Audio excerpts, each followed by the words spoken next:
সংযুক্ত কিষাণ মোর্চার ত্রিপুরাজ্যে যারা তাদের কনস্টিটিউয়েন্ট সারা ভারত কৃষক সভা, খ্যাত মজুর ইউনিয়ন, গণমুক্তি পরিষদ, তার সাথে CITU এবং অন্যান্য সংগঠন, তারা বলেছিল যে আমরা বন্ধের জন্য আমরা প্রচার করছি, পোস্টার লাগাচ্ছি, প্রচারপত্র বিলি করছি, কিন্তু 27 তারিখ আমরা কোথাও জোর করে গাড়ি থামাবো না, দোকান খোলাবো না, বা দোকান খোলা থাকলে বন্ধ করাবো না।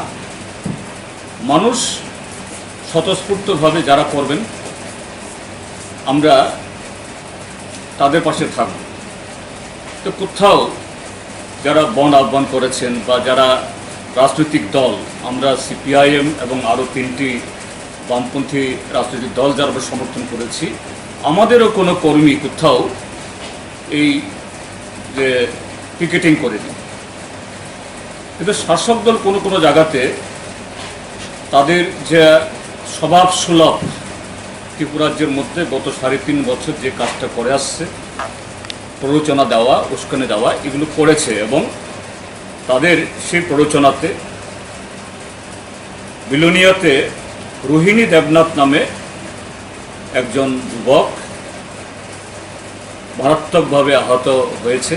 তার মাথায় 11টা সেলাই লেগেছে।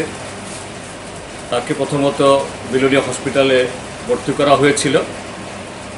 সেখান থেকে তার যে আঘাতটা আরও গুরুতর হওয়ার কারণে এখন জিবি হসপিটালে প্রেরণ করা হয়েছে।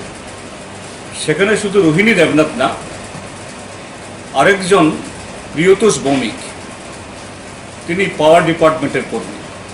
তো পাওয়ার ডিপার্টমেন্ট তো বন্ধের আওতার মধ্যে না, তিনি তার কাজে যাচ্ছিলেন।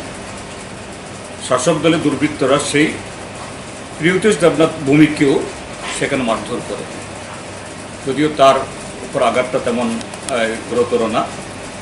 তো এইভাবেই সারা ত্রিপুরাজ্যে শান্তিপূর্ণভাবে আজকের বন্ধ পালিত হয়েছে এবং এটা সারা দেশের এবং রাজ্যের এই শাসক দলের তাদের যে নীতির বিরুদ্ধে যে মানুষের ক্ষোভের আরেকবার প্রতিফলন সেখানে ঘটেছে। যে সংযুক্ত কিষাণ মোর্চার আহ্বানে আজকে সকাল থেকে বিকাল 4 ঘটিকা অবধি 3টি কালো কৃষি আইন এবং কৃষকদের উৎপাদিত ফসলের ন্যায্য মূল্যের দাবিতে, শুধু ন্যায্য মূল্য না, এই যে ন্যায্য মূল্যের এই দাবিটাকে যাতে আইনে রূপায়িত করা হয়, মিনিমাম সাপোর্ট প্রাইস, তার সাথে প্রস্তাবিত যে বিদ্যুৎ বিল তা বাতিলের দাবিতে ভারত বন্ধ আহ্বান করা হয়েছিল। সারা দেশের সাথে আমাদের ত্রিপুরাজ্যের মধ্যেও এই বন্ধ অভূতপূর্ব সাফল্য অর্জন করেছে। ত্রিপুরাজ্যে আজ সকাল থেকেই রাজ্যের সর্বত্র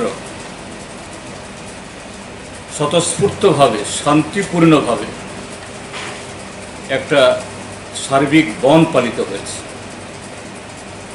আপনারা নিশ্চয়ই দেখেছেন আমাদের আগরতলা শহর বা জেলা মফস্বল শহরে কিছু কিছু জায়গায় একটু বেলা বাড়ার সাথে সাথে